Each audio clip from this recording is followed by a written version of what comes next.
Estamos en un nuevo programa de análisis de las ideas. Esta vez rondando un tema muy delicado que debe ser tratado con suma cautela: el suicidio. No nos vamos a ocupar del tema en sí, sino más bien de las causas, más bien de cómo prevenirlo, de qué aporte podemos realizar en la comunidad para que así sea. Unas 900 veces por mes, no importa a qué hora del día o de la noche, el teléfono suena en un centro de prevención del suicida. Se establece un diálogo entre dos personas que no se conocen y no se verán jamás. En un extremo de la línea, una persona que no da más. En el otro, alguno que escucha y que está dispuesto a comunicar y ayudar. El problema del suicidio no puede ser negado. Centenares de llamadas en centros de este tipo en todo el mundo así lo avalan. Cada mes, en cada uno de estos centros, centenares de pedidos se multiplican. En Argentina mismo hay experiencias, por ejemplo, en Buenos Aires, que nos connotan que el suicidio es un fenómeno de creciente presencia en el mundo. Hay antecedentes que ya lo atestiguan como un hecho de vida. Independientemente del valor moral del acto de autodestrucción y de las teorías sociológicas, como por ejemplo la establecida por Durkheim en su propio libro El suicidio, o las psicológicas, poco de la mano de Duelo y melancolía de Freud, al margen de esas teorías es una realidad contundente. ¿Por qué la gente se suicida? ¿Por incapacidad para afrontar el futuro? ¿Por la imposibilidad de revertir un proceso? ¿Por cansancio de vivir? ¿Por una confusión interna? ¿Por una presión aguda? ¿Por qué? Acá tenemos mucho material, tal vez un poco desordenado, que intenta dar una explicación. Tenemos artículos que van de reflexiones sobre el suicidio y citan ya en ellas a la comedia del Dante y a su propia vida, a Oscar Wilde. Tenemos estudios hechos para la República Argentina en base a observaciones desde el año 1973 en adelante y que llevan a algunos autores a hablar de epidemiología de las autoagresiones. Y que aunque sean ejemplos particulares y referidos a hospitales de urgencia, especialmente de carácter municipal que está más inserto en la comunidad, son antecedentes válidos que nosotros vamos a tratar de tomar para esta sesión. Pero también tenemos revistas periodísticas, como por ejemplo fotocopias recientes de diarios locales del orden nacional, que hablan de los porteños y las neurosis, y que hablan que de 3 millones de habitantes, por ejemplo, de Buenos Aires, 700.000 no gozan de adecuada salud mental. Pero para juzgar esto un poco más precisamente, podemos ir al orden internacional y colocarnos en Europa y luego en Norteamérica. En Europa, por ejemplo, Alemania. Tribuna Alemana, un diario de cierto prestigio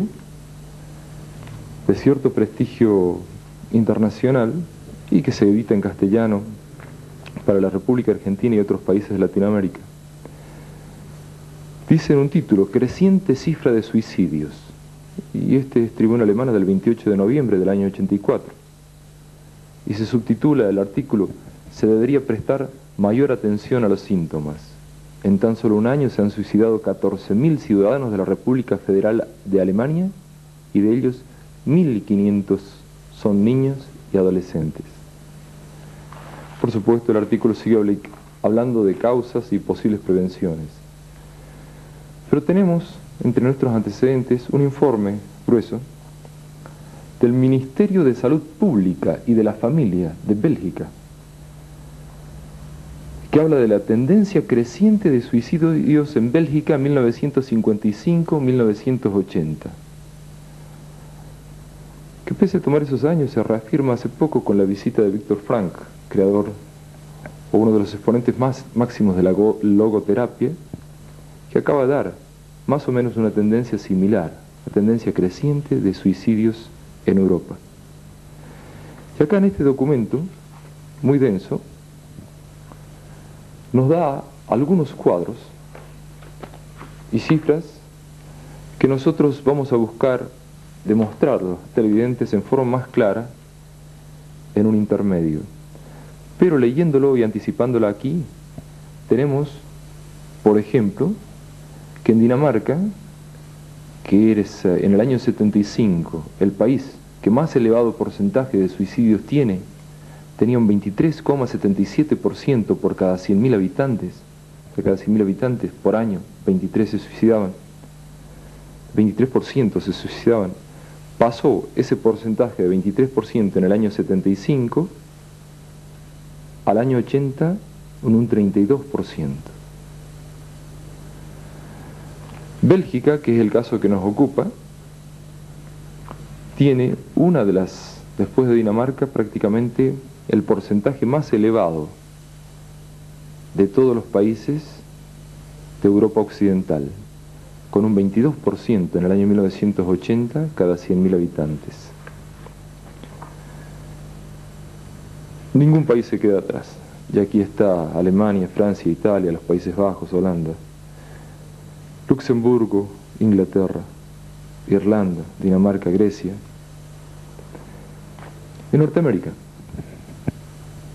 alguna información que tenemos, que fundamentalmente basa toda su sustentación en el libro El suicidio, de Emilio Durkheim.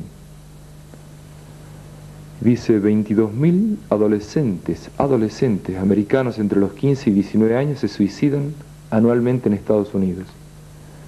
Eligen la muerte cuando aún no han comenzado a vivir.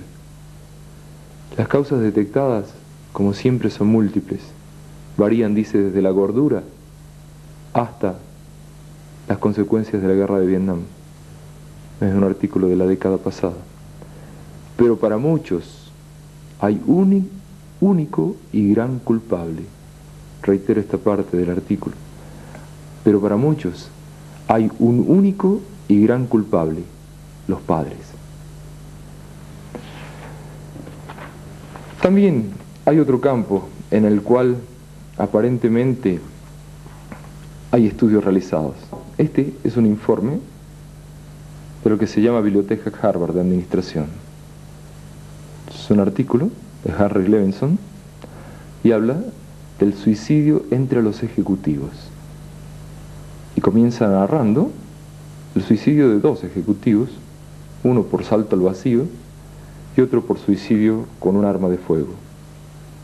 Y en este pequeño artículo también analiza las causas y termina diciendo que los ejecutivos, que son las personas cuyas autoimágenes siempre constituyen un riesgo principal para ellos mismos, son los más susceptibles al suicidio. Vamos a ver si esto es así. Nosotros, dentro de este tema, no podríamos menos que interesarnos por gente que algo está pensando o está tratando de hacer al respecto. Y hemos vinculado nuestro programa con la comisión directiva y colaboradores del CAS Córdoba, Centro de Ayuda al Suicida de Córdoba, a quienes hemos invitado a nuestro programa y enseguida estaremos con ellos. Ya tenemos con nosotros uno de los miembros directivos del Centro de Asistencia al Suicida Córdoba y dos de los colaboradores voluntarios. Vamos entonces a hacerle una primera pregunta a uno de los miembros de la comisión directiva del CAS Córdoba, Centro de Ayuda al Suicida Córdoba. La señora Catalina Astorga de Romero está aquí con nosotros. Buenas tardes, ¿cómo está? ¿Cómo está? ¿Qué dice Catalina? ¿Cómo está? ¿Bien? Bien, Bueno, bien. me alegro. Escúcheme, ¿cómo nace esta idea del CAS? Muchos se preguntan cuál es la idea generadora, de dónde surge esto como una idea. ¿Tiene algo que ver el sector público, el sector privado? ¿Es un conjunto de gente que se reúne? ¿Cómo nace esta idea? Bueno, yo creería que es una cosa que se debe haber repetido de una manera similar en las distintas ciudades en que se ha fundado, ¿no es cierto? Es algo que surge de la misma comunidad. Normalmente un grupo de personas interesadas y preocupadas en el tema del suicidio, entonces han intercambiado ideas y estando en conocimiento de los muchos otros centros que existen ya en todo el mundo, bueno, se concibió la idea y se llevó a la práctica, ¿no es cierto? En julio del año pasado, el 1 de julio para ser más exactos, se fundó el Centro de Asistencia al Suicida Córdoba, inspirados sobre todo en el centro también de Capital Federal, con quienes mantenemos una muy cordial relación. Y estas personas han sido con nosotros muy, pero muy atentos, nos han asesorado en todo sentido, y así es que hemos podido ir formando, digamos, el esquema de esta obra que, si bien no está en este momento todavía funcionando, ya lleva muchos meses de trabajo, porque además de la comisión directiva, que desde luego se nombró, existe un cuerpo médico integrado por psicólogos y psiquiatras distinguidos en nuestro medio por su capacidad y su experiencia. Y fuera de eso se ha convocado a la población a los fines de conseguir la cantidad de voluntarios necesarios para hacer esa atención telefónica luego de cursar, digamos, unos 6 u 8 meses de estudios. Ya estamos en realidad próximos a poder salir a la atención directa al público, ¿no es cierto? Pero desde luego, como toda entidad que recién empieza, hay una serie de inconvenientes que superar con respecto a conseguir las líneas de teléfonos necesarias, el local adecuado. En fin, estamos luchando con una serie de cosas. O sea, son muchas las cosas que nos dice la señora Romero de Astorga, o Astorga de Romero, perdón. Es lo mismo.